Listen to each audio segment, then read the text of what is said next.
Leo ni siku ya kimataifa ya haki ya jamii, yani social justice kwa Kiingereza, ambapo maadhimisho ya siku hii yanaangazia kuhusiana na umuhimu wa kujenga ulimwengu wenye usawa na utu kwa kila mwanadamu bila kujali tofauti za kipato ama asili. Na miongoni mwa mambo ambayo yanaangaziwa katika siku ya kimataifa ya haki ya jamii ni pamoja na kuhamasisha usawa katika fursa, mgawanyo wa rasilimali na ulinzi wa kisheria bila ubaguzi. Kauli mbiu kwa mwaka huu 2026 inapigia chapuo kuhusiana na kuziba mapengo na kujenga mashirikiano kwa kurasimisha sekta zisizo rasmi. Sijui umenielewa hapo? Kama hujanielewa basi tafadhali tega sikio nami kuanzia hivi sasa mpaka tutakapokamilisha mazungumzo haya. Kama unatazama hapo YouTube, bila shaka studioni hapo unaona tayari niko na ugeni. Tunaungana moja kwa moja na ndugu yetu hapa Eva Mwambungu. Yeye ni afisa program kutokea mtandao wa watetezi wa haki za binadamu nyumbani Tanzania hapa THRDC, akiwa pamoja na Robson Mwampagatwa ambaye pia ni mwanasheria. Kwa pamoja hapa tunaangazia kuhusiana na haki hii ya kijamii ama social justice. Karibuni sana wapendwa. Asante sana. Eva sio mgeni hapa nyumbani. Inawezekana pengine hapa ndugu yangu Robson ndo mara ya kwanza kuja ndani ya kasri ama pengine tunapishana pia? Yes, ni mara ya kwanza. Yes. Basi karibu sana, hapa ni nyumbani. Sisi tunategemea kila mmoja akiwepo hapa basi ajisikie huru kabisa. Hapa ni nyumbani kwa kila mmoja wetu. Asante. Moja kwa moja tuanze kuitazama siku hii na maana yake hasa kisheria ipo vipi, tunazungumzia vipi kuhusiana na social justice ama haki ya kijamii. Okay. Tunakuwa tunalenga nini, Eva? Okay, sawa. Tunapozungumzia masuala ya au tunapozungumzia social justice in general, tunakuwa tunagusia haki za binadamu lakini katika engo ya haki za kijamii. Kama tunavyofahamu, haki za binadamu ni haki za kikatiba na kwa kila binadamu yuko entitled kwa hizo haki. Kwa yeye tu kwa binadamu yuko entitled kwa hizo haki. Lakini tunapokuja kuzungumzia haki za kijamii, tuna base upande mmoja. Tunaachana na haki za kisiasa, tunaachana na masuala yote, masuala demokrasia na nini. Tunakuja tunaangalia, je, katika jamii tuna haki zipi na stahiki zipi? Kwa mfano, tunapozungumzia haki za kijamii, tutagusia masuala kama haki za elimu, tutagusia masuala kama vile haki za afya na huduma za afya kiujumla, tutazungumzia masuala ya ajira na kazi, ambazo zote hizi unazikuta zimezungumziwa kwenye katiba na zina sheria zake specifically zinazoongoza haki hizi za kijamii. Kwa hiyo ukiachana na haki za binadamu ambapo wewe kama individual ama mtu binafsi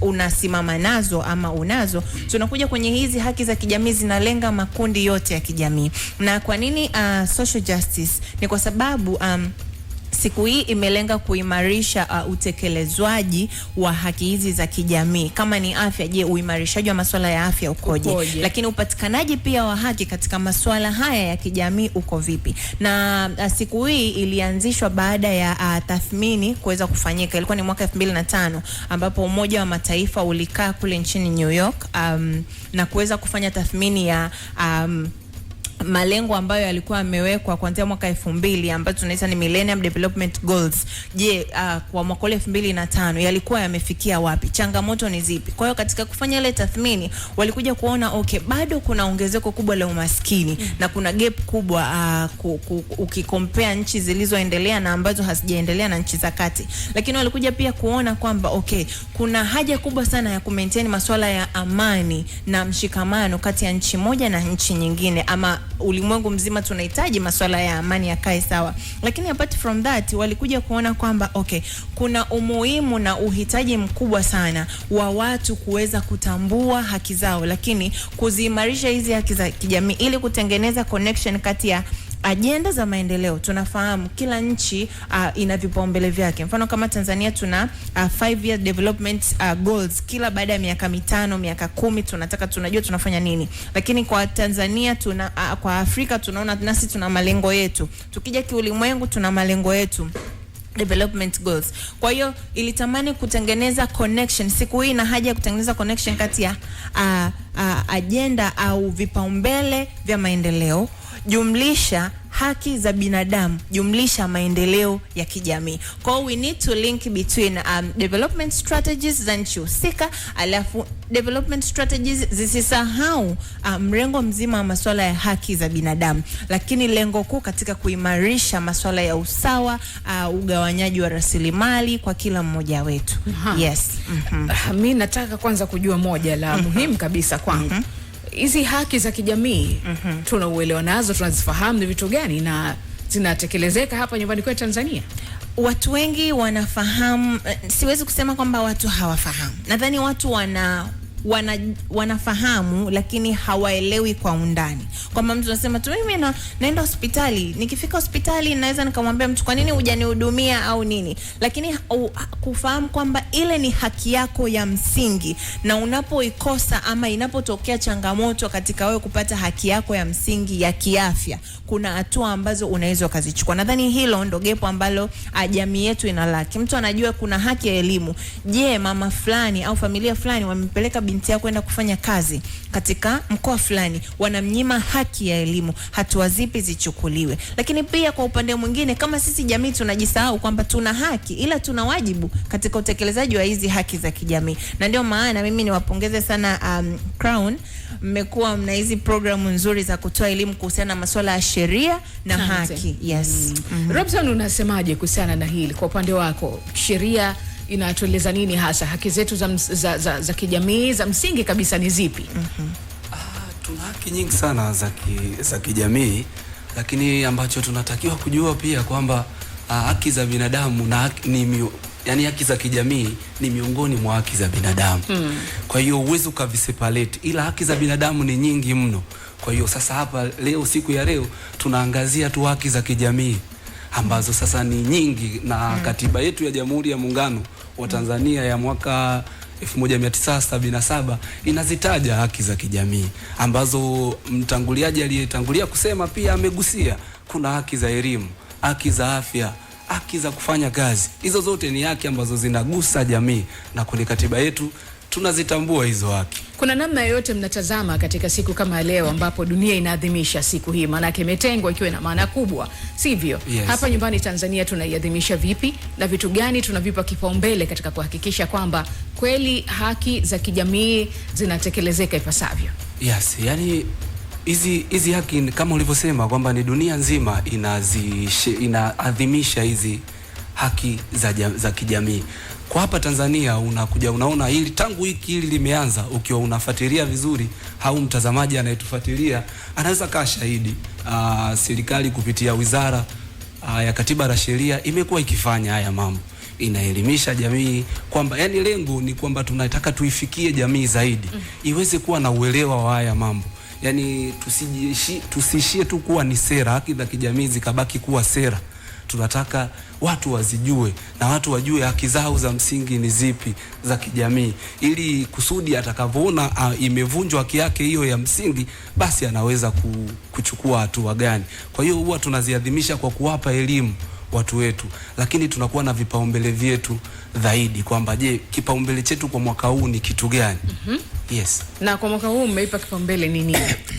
Kwa mwaka huu bwana, tumeipa kipaumbele kwamba tunatakiwa tuifikie jamii zaidi, kwamba tunawasisitiza watu kwamba kuwe na haki lakini na wajibu, lakini tunawahamasisha watu wasogee karibu na vituo vyetu vya watu wa huduma na watu mbalimbali, watu wapate misaada ya kisheria ili waweze kujua. Kwa hiyo hii wiki imekuwa kama tangu ili wiki limeanza, limekuwa watu wakitoa elimu hizi za haki za kijamii. Tukitazama kwa jumla katika huu wingi wa vipengele vya haki ya kijamii kuwepo hapa nyumbani kwa Tanzania, tukianzia kwenye masuala ya elimu, masuala ya afya, masuala ya kazi na kadhalika, mahala gani mnapaona kwamba hapa tendewi haki pasavyo na pengine pangepaswa kutiliwa mkazo kweli kweli?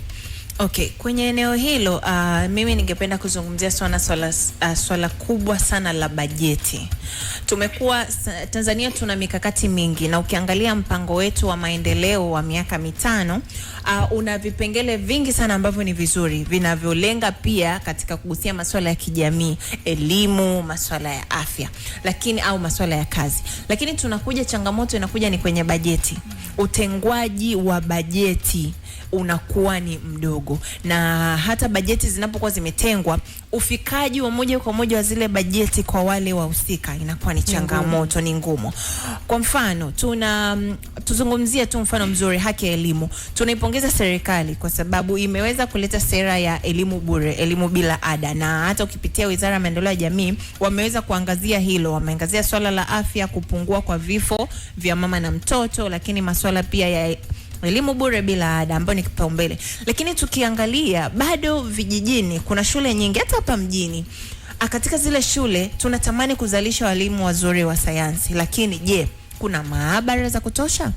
Tunatamani kuweza kutengeneza watoto watakao kuja kuwa marubani baadaye. Mikakati ipi tumeweka kwenye curriculum zetu ambazo inatusaidia hawa watoto wapate hizo knowledge? Lakini ukija kuangalia kuna baadhi ya kada au fani wanafunzi wanazokuja kusomea wanajengwa vipi kuanzia huku chini. Apart from that, tukizungumzia bajeti kwenye eneo la afya, tutaona sawa, serikali imejitahidi kujenga hospitali nyingi, dispensaries. Sasa ukienda labda katika kila kata au kata 1-2 lazima tukutane na kituo cha afya ama dispensaries. Lakini je, akina mama wanazipata vipi zile huduma? Ukienda pale una uwezo wa kupata huduma na dawa? Sasa tunazungumzia bajeti. Bajeti imekuwa ni gap kubwa sana ambalo lina leta kidogo ugumu katika utekelezaji mzuri wa masuala haya ya haki za kijamii. Na tukawa tumeangalia eneo la elimu ambapo tunatamani nguvu kubwa ya serikali na bajeti kubwa itengwe zaidi, especially kwenye maeneo ya vijijini, kuweza kufikia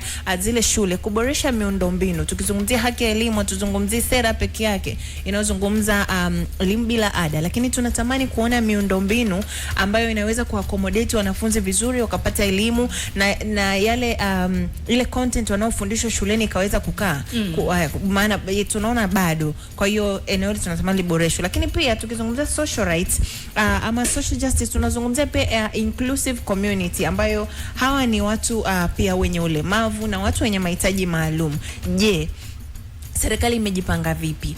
Jamii imejipanga vipi? NGOs imejipanga vipi? Kwa unaona kuna gap pia katika uwajibikaji wa kuweza kuimplement au kutekeleza sheria. Mfano, tuna sera nzuri sana ya watu wenye ulemavu, lakini utekelezaji wake ukoje? Tukienda mashuleni, je, watoto wenye ulemavu wana access to education?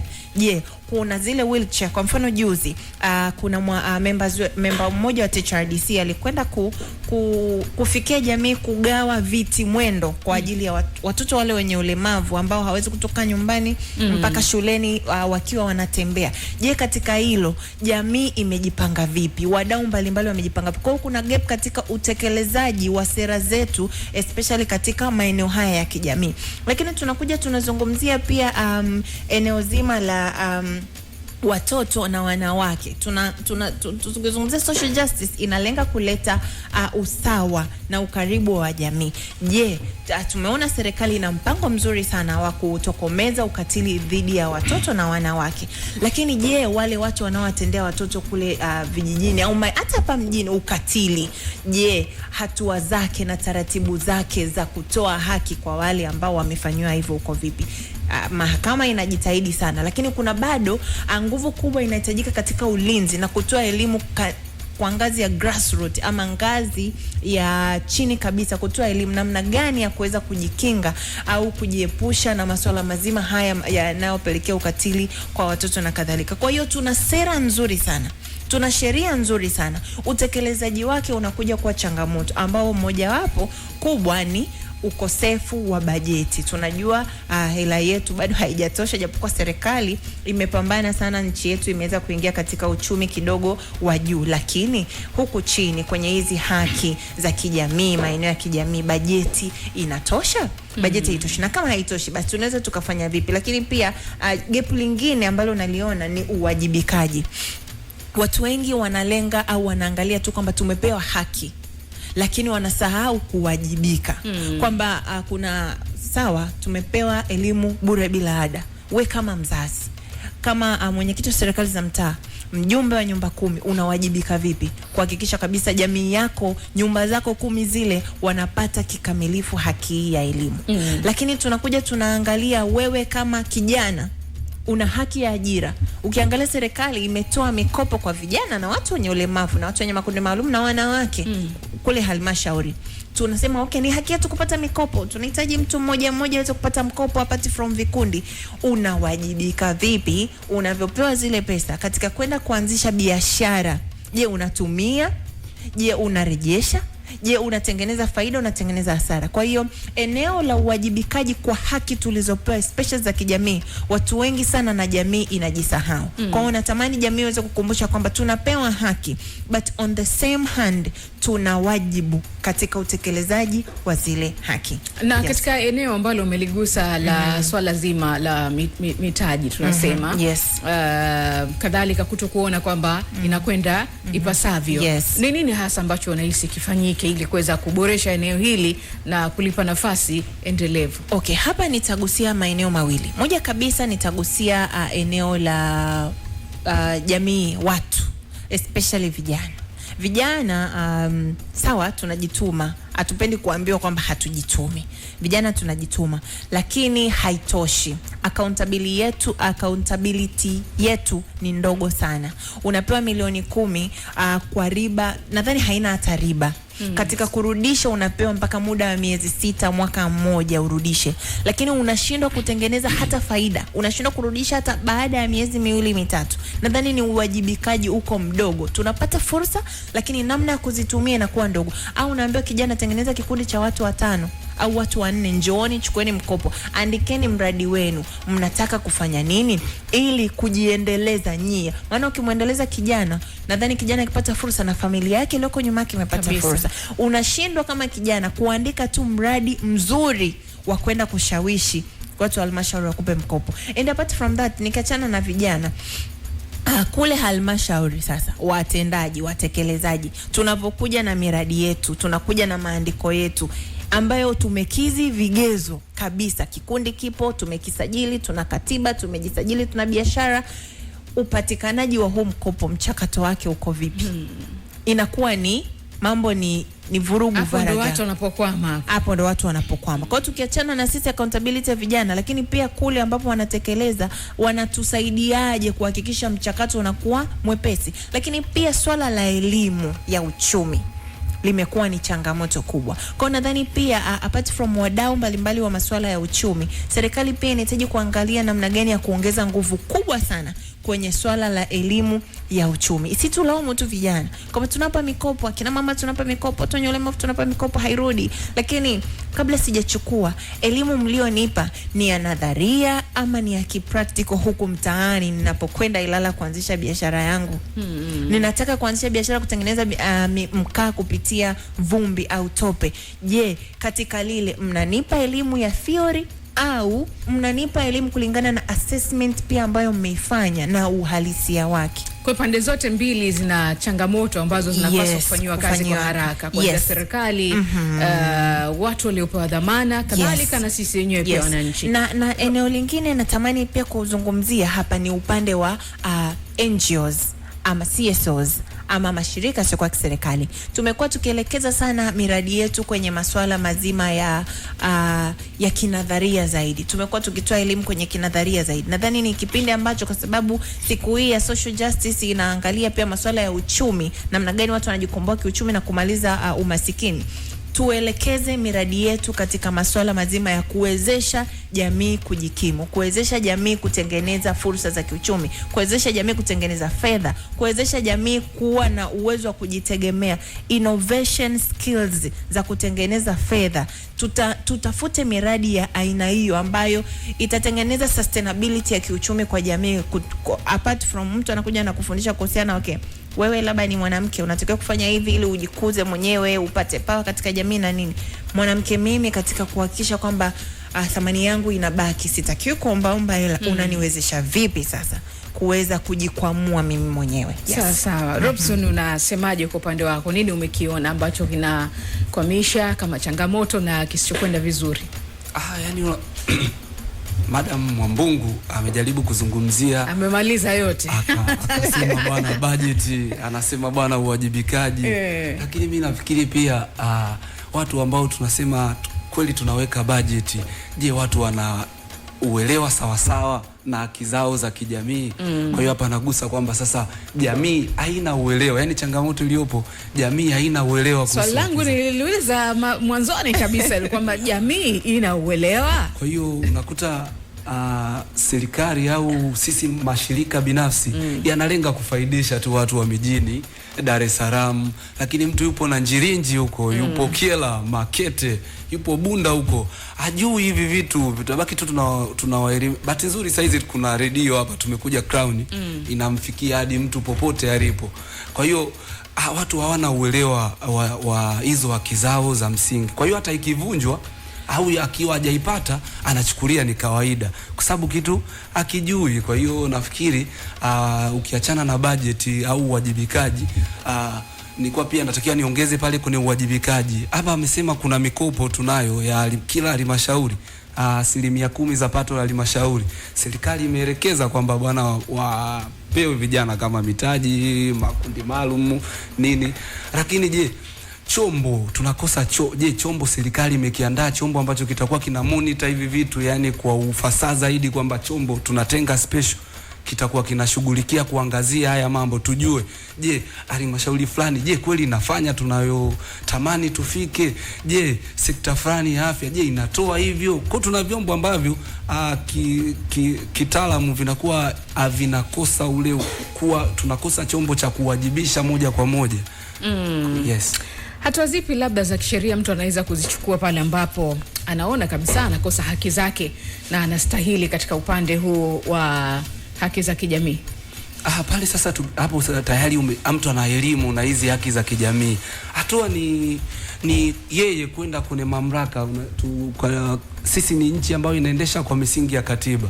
Na ndio maana mimi nikauliza kwenye hizi haki nyingi ambazo tunazoziona upande kwanza elimu, masuala sijui ya kazi, masuala nini, sehemu gani ambayo tunaiona kabisa hii sehemu ni sehemu ambayo inahitaji kutupiwa jicho zaidi, kwa sababu haitekelezeki ipasavyo. Manake hapo unaona kabisa kwamba watu unakosa uelewa labda masuala ya haki zao katika kazi, ama watu wanakosa uelewa katika masuala haya ya elimu, kwenye masuala ya nini. Hapa ndio tunapaswa kupapigia chapuo zaidi kwamba hawa wanahitaji kushibishwa uelewa ili wajue wanapokosa haki zao 1 2 3 wanapaswa kufanya hiki na hiki na hiki. Okay.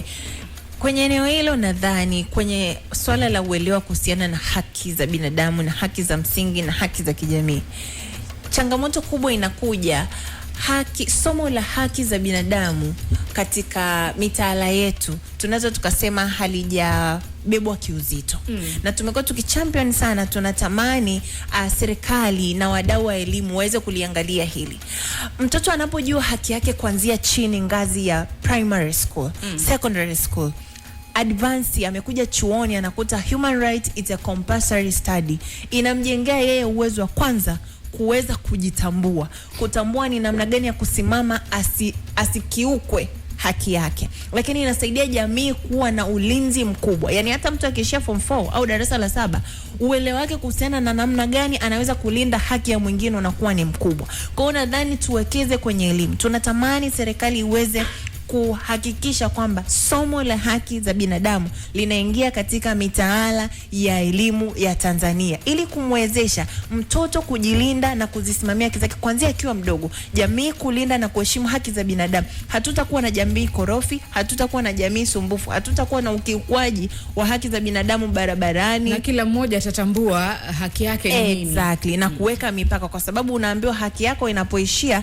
ndipo inapoanza haki ya mwenzako. Tumekupa freedom of movement, unaweza kumove kutoka sehemu moja kwenda sehemu nyingine muda wote, lakini haimaanishi ndo upite mpaka nyumbani kwa watu. Ukiingia kwenye ndani kwa watu, nyumbani kwa watu bila ruhusa, tunakuweka kwenye makosa ya kisheria, umetrespass. Tunasema kwamba una haki ya kujieleza, lakini unajieleza kwa mipaka, unajieleza, una information, unatoa taarifa za ukweli. Tumekuambia una haki ya masuala mazima ya Freedom of association, unapojiassociate, unapokusanyika, unapofanya, unafuata taratibu za kisheria. Kwa hiyo wakiwa na elimu kuanzia pre-primary school, primary school, na tunapokuja chuoni tunakuta vyuo vingi somo la human rights it's not a compulsory study, it's an optional course. Tunatamani tuweze kuliweka hili somo ama hili somo liweke kama compulsory course ili jamii itambue kindakindaki haki zao, wajibu wao, na pale ambapo unakuja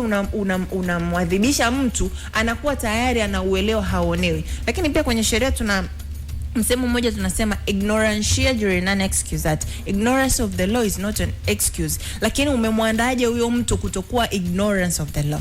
Umemwandaje huyo mtu kuifahamu sheria? Kwa sababu atakuja kwamba mimi sijui kama nikipaki pikipiki yangu hapa mbele ya nyumba ya mtu ni makosa. Lakini huko unamwambia kutokujua sheria sio excuse ya kisheria. Kwa hiyo nadhani tunahitaji kuwekeza sana kwenye elimu ya haki za binadamu kwenye mitaala, kuanzia ngazi ya chini mpaka vyuo vikuu iwe compulsory course. Tukitazama hali ilivyo kiuhalisia, Yes.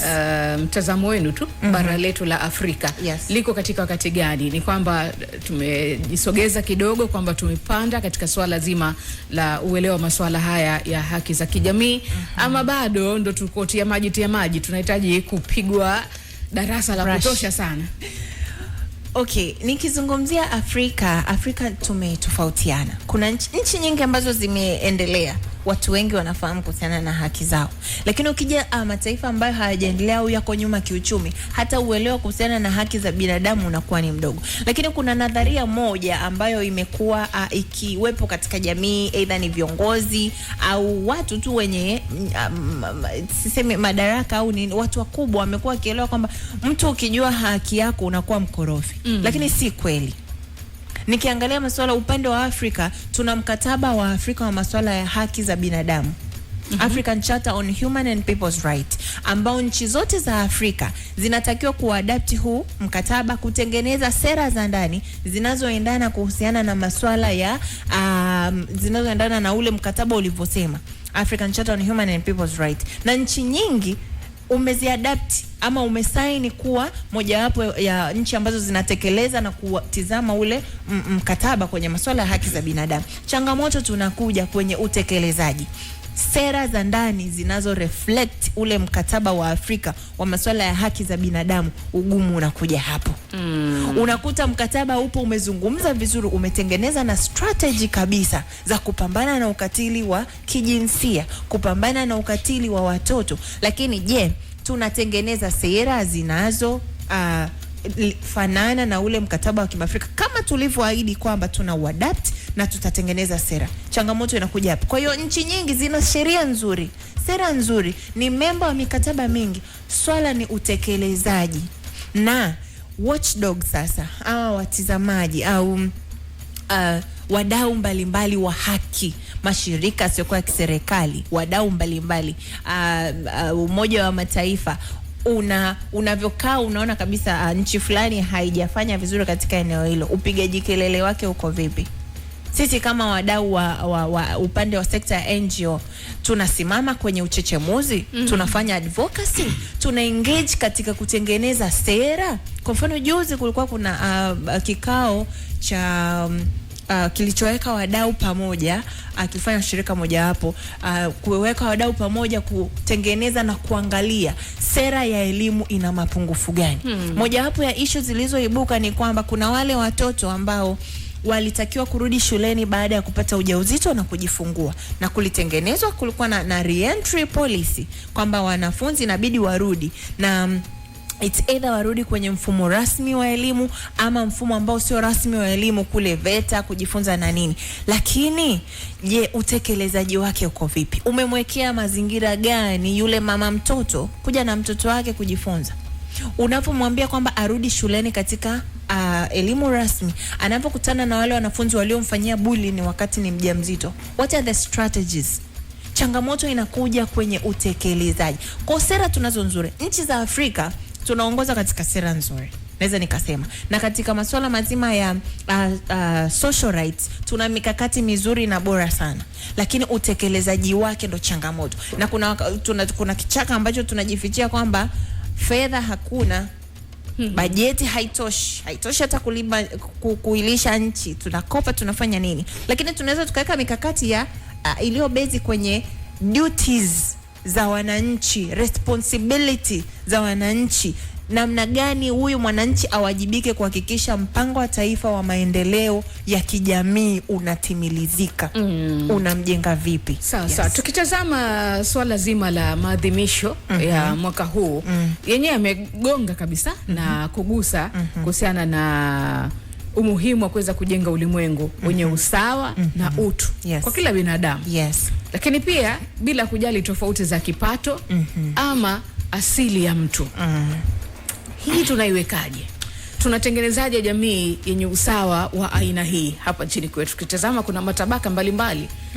Kuna watu wameumbwa tu, yani wenyewe wameumbwa tu hivyo, kunyanyapaa wenzao, kuona huyu sio hadhi yangu, sistahiki kwa naye kiti kimoja au mahala pamoja na vitu vya namna hiyo. Cha kwanza kabisa, jamii inatakiwa kufahamu kwamba tuna kipengele au katiba yetu inasema everyone is equal before the law. Usawa wa kisheria. Hakuna mtu aliye juu ya sheria. Uwe na fedha nyingi, mimi niwe na fedha kichache, we are the same. Sisi wote chini ya sheria na chini ya hii katiba ya Jamhuri ya Muungano wa Tanzania, wote sisi tuko sawa. Kwa hiyo wewe kama una fedha, wewe una mandate, wewe una power, wewe ni kiongozi, sheria haikuruhusu kwa namna yote ile kumnyanyapaa mwenzako, kumnyanyasa mwenzako kwa sababu yeye yuko chini yako. We are equal before the law. Nikitenda kosa mimi A na wewe ukitenda kosa B, tunaadhibiwa sawa na sheria inavyosema.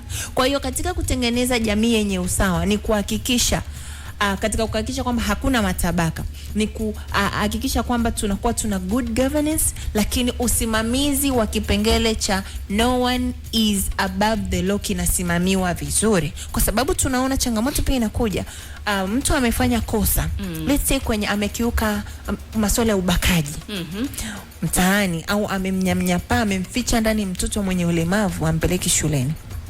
Kwa jamii ambazo au familia ambayo haina kipato, ina hali ngumu chini, heka zinakuwa nyingi.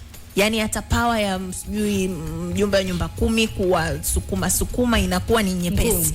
Lakini ukija ukakutana na mimi nimetia geti, ukifika na kukaribisha na chai na kupa soda, unanipigiaje kelele kwenye masuala mazima kwamba nimtoe mtoto kule ndani?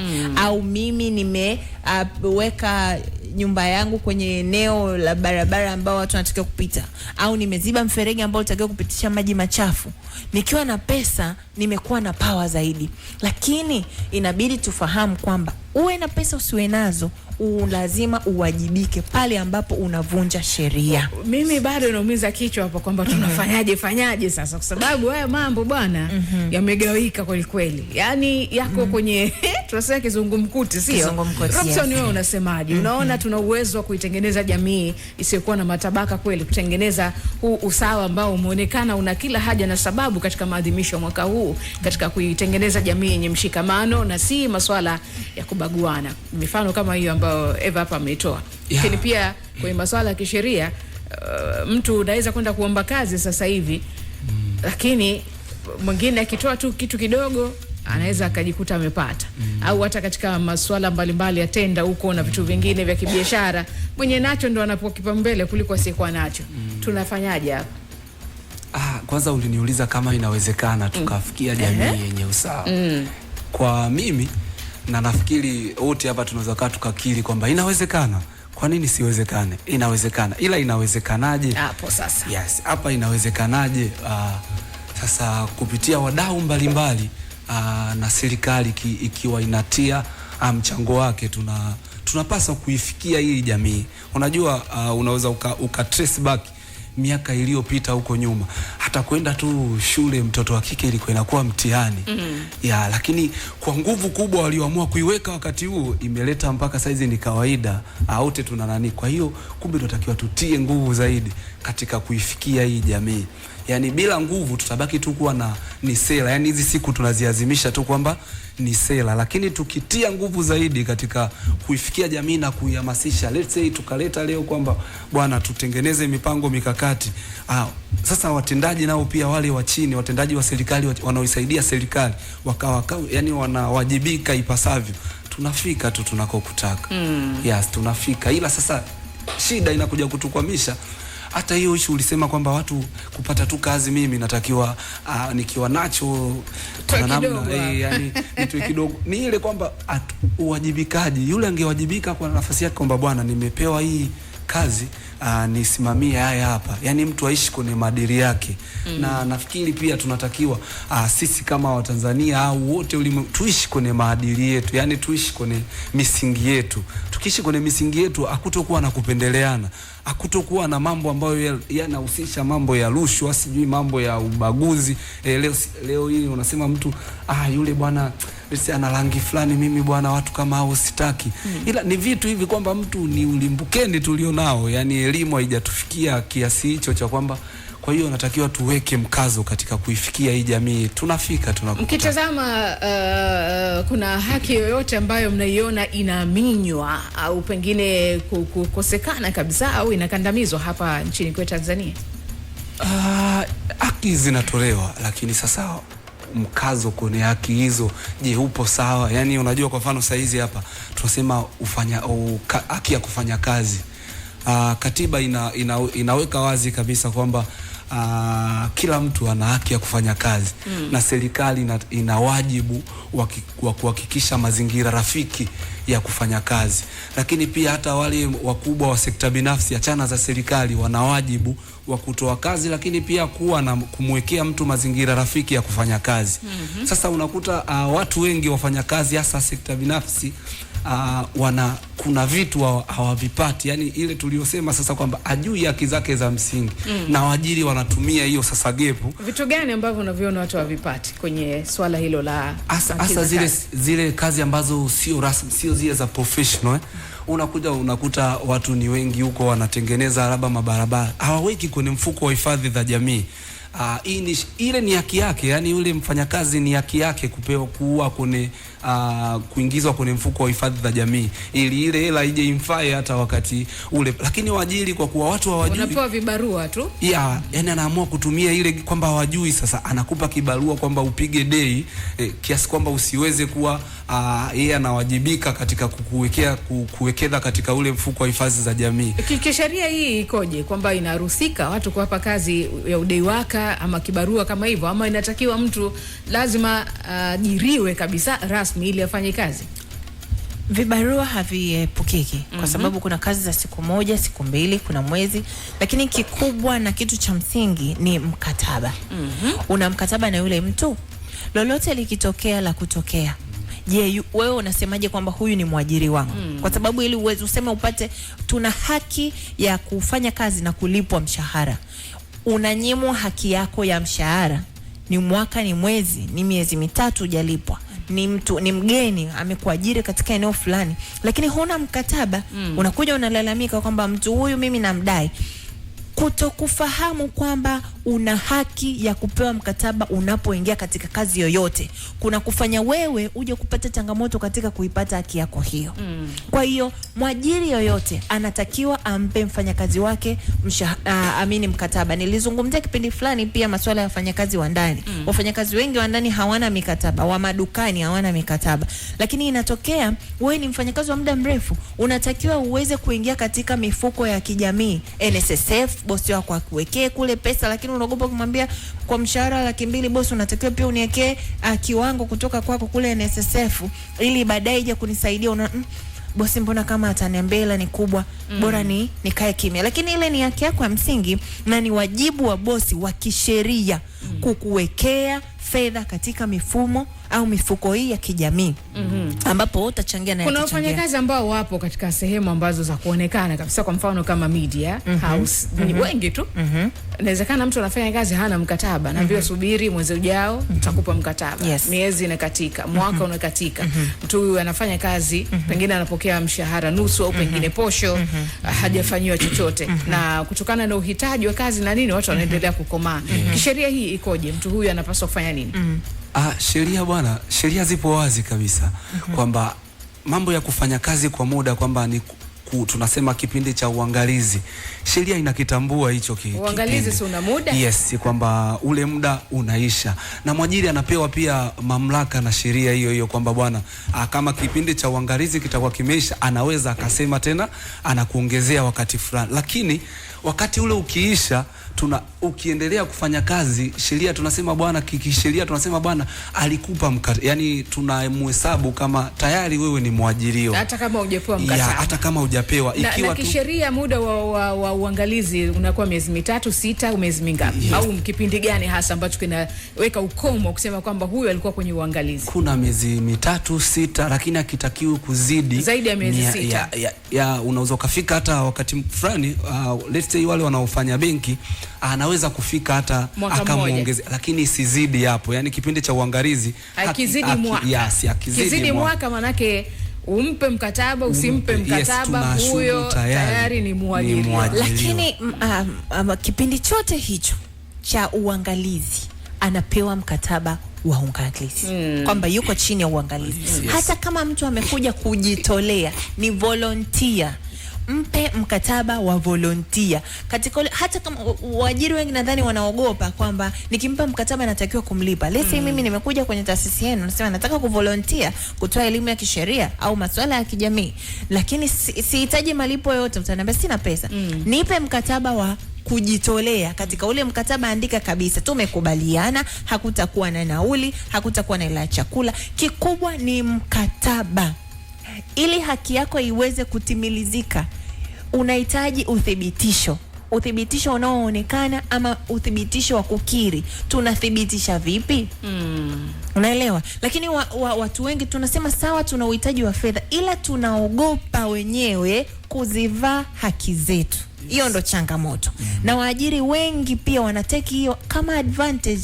Mimi sitoi mikataba, kama unaweza kwenda mwambie nipe hata mkataba tu wa kawaida. Yani it's a good history kwamba nimewahi kuwa na mkataba na Crown, japokuwa ni volunteerism. Ikitokea la kutokea, kuna reference kwamba we have this document. Naelewa. Kwa hiyo watu wengi wanashindwa kuziishi haki zao. Sasa kama wewe ukishindwa kuishi haki yako wewe mwenyewe, serikali inakusaidiaje? Ni ngumu sana. Ni ngumu sana. Mimi mwanasheria nakusaidiaje? Unakuja unaniambia ukanidhulumu, kakudhulumu, fine. Mkataba uko wapi ambao inabidi tufungue kesi ya madai mahakamani? Sina mkataba, aliniambia where can we prove kwamba kweli mliambiana hayo? Mwajiri mimi simjui. Tunathibitisha vipi? Sawa, ni pagumu. Japokuwa wakati mwingine sheria itaangalia kwamba mtu hakuwa na mkataba, lakini aliwahi kufanya kazi 1, 2, 3, 4, 5, we assume na tunaona kabisa mazingira, ushahidi kwamba mtu huyo amefanya kazi yapo. Lakini kuwa katika safe side, lazima uwe na uthibitisho. Waajiri, toeni mikataba, wapeni watu mikataba, hata kama sio ya malipo. Mpe mtu mkataba huo, utakuweka pia wewe kwenye safe side. Maana atasema aliniahidi atanilipa 300,000 kila mwezi. Mwajiri anasema sikumwahidi. Akikazania amekuahidi, na ukiangalia kazi anazozifanya ni za mtu anayelipwa 2,000,000 kwa mwezi. Sometimes unachomoka wapi? Kwa hiyo ukiwa na mkataba wenye terms ambazo ziko clear katika kila mmoja, unakuweka safe side mwajiri, lakini na mwajiriwa pia. Yes. Nyote mnakuwa mko mahala salama. Exactly. Sasa kabisa tunahitimisha mazungumzo yetu hapa. Leo ni siku hii kubwa kabisa maadhimisho. Na kitu gani cha kuwaasa tunasema ama kuiambia jamii kuhusiana na masuala haya ya sheria haki za kijamii? Mimi kwa upande wangu ningependa kuiasa jamii kwamba itumie fursa hii ya ambayo serikali na mashirika binafsi na inatoa elimu kuhusiana na mambo ya haki za kijamii. Itumie fursa kwenda kujifunza zaidi. Yani nchi kwa saizi tunakaribia vituo vya misaada ya kisheria mbalimbali. Yani tuna vituo vingi sana. Tembeleeni maeneo hayo, yani uweze. Robson, nitarejea kwako dakika chache ukamilishe rai yako hiyo. Sawa.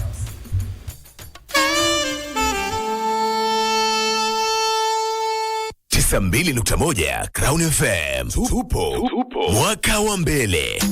Imewashika.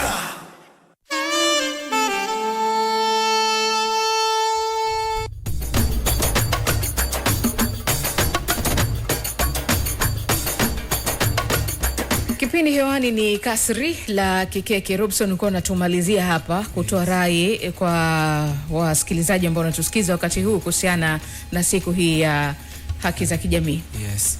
Kwamba watumie hizi fursa. Tumekuwa na wiki za sheria, tumekuwa na hizi siku za haki za kijamii, basi watembelee, yani maeneo ambayo tunatoa elimu haya wayatembelee ili waweze kujua. Yani unajua ukitembelea pale sio tu kwamba utajua, kuna vitu utaongezewa, hata kwamba ukiona haki yako inavunjika, unavunjiwa haki yako, uchukue hatua gani.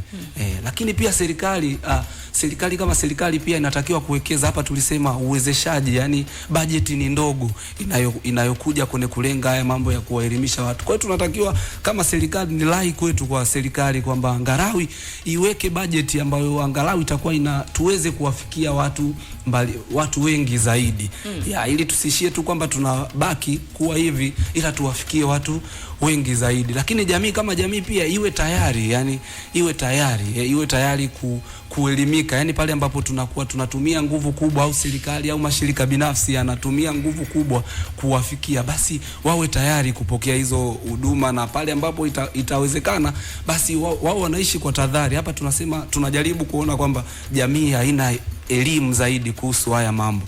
Sasa tunapofika wakati tunasema elimu inapatikana, au vituo hivyo vya misaada ya kisheria vilivyopo nchi hii karibia vyote, basi watumie hizo fursa. Hata kama hatoweza kule, tumekuwa na watu wanasema mimi bwana naogopa kwenda na sheria ziko, yani ukishindwa sasa kufikia, sisi hatuwezi kujua. Yani ukishindwa wewe kuja, sisi hatuwezi, tunaweza kama sisi tunakutana na mambo mengine, lakini lako ni zito zaidi. Kwa hiyo pia, lakini waajiri pia waweke katika utu, yani wao inazingatia utu waajiri wale, kwa sababu hii siku pia inalenga kuelimisha watu wafanya. Kwa hiyo waajiri pia wawe na ule utu, tunasema haki na utu. Lakini pia hata wewe unaipewa hiyo haki, uwe kuna wajibu. Tunasema sisi ili upate haki, lakini kuna wajibu unatakiwa kutimiza mambo yako vizuri, ili hata siku ikitokea haki yako imevunjwa, unaenda mahakamani ukiwa na mikono safi. Tunasema ambaye anatakiwa kuja mahakamani aje na mikono safi.